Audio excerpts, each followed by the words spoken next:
I'm gonna make this video super quick because there's only a couple of things you need to know. I was extremely excited to get the G7X out of the box. I thought this is gonna be the best vlogging camera on the market. Plus, it shoots 4K. Man, this is gonna replace my aging Canon 70D. So I was gonna do this whole thing where I say this entire review was shot on the G7X. And I would have loved to have done that, but the thing kept overheating. So I had to shoot a lot of it on my iPhone. Ready to start filming, and this is happening. It's already overheating. Haven't even started filming. Just setting up lights. AC is blasting. When I try to record, camera temp currently too high, turn off camera to cool faster and use quality setting, or use a different quality setting. It's overheated, shutting down. Wow.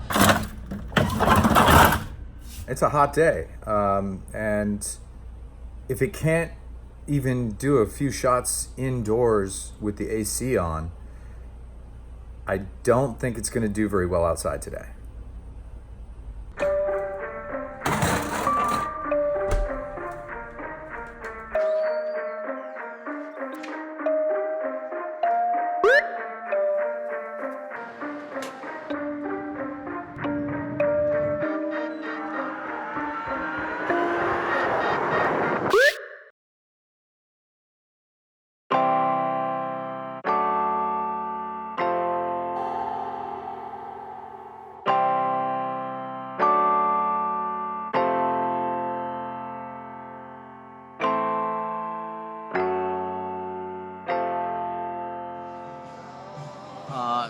Okay, I'm super disappointed in this camera.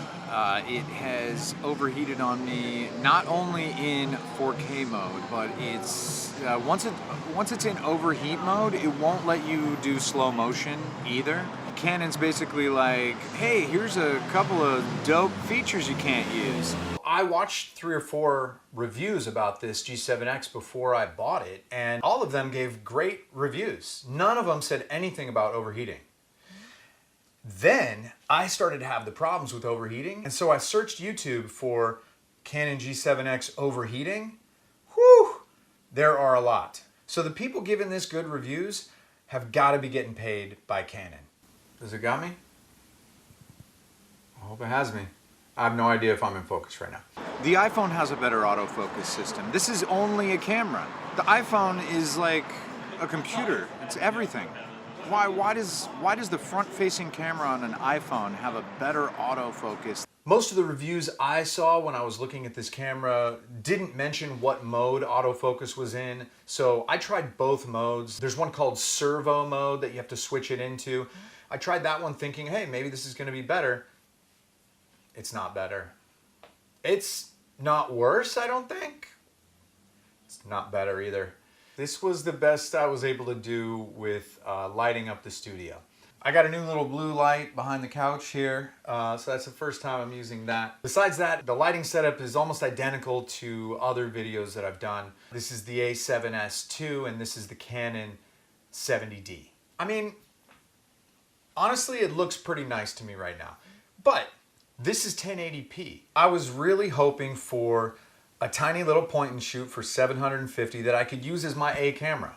You know, with the mic input, it really got me excited. I've got 2 mics set up right now. I got a lav mic and an on-camera mic. I'm not gonna sit here and rave about the mic jack when 4K won't work. Fuck your mic jack, I want 4K. I want 120 and 1080. But hey, it does stream straight to YouTube, not in 4K because it will overheat in 2 seconds, but you can stream 1080 to YouTube.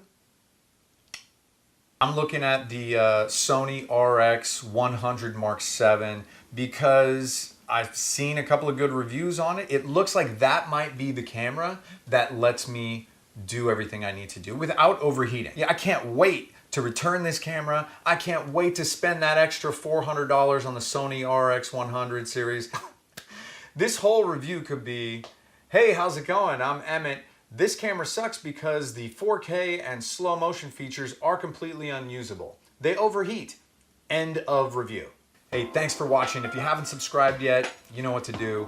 I've committed myself to making a new video every week. Please hold me to it. Leave a comment down below. You know, throw a like on there. It's cool. Whatever you need to do.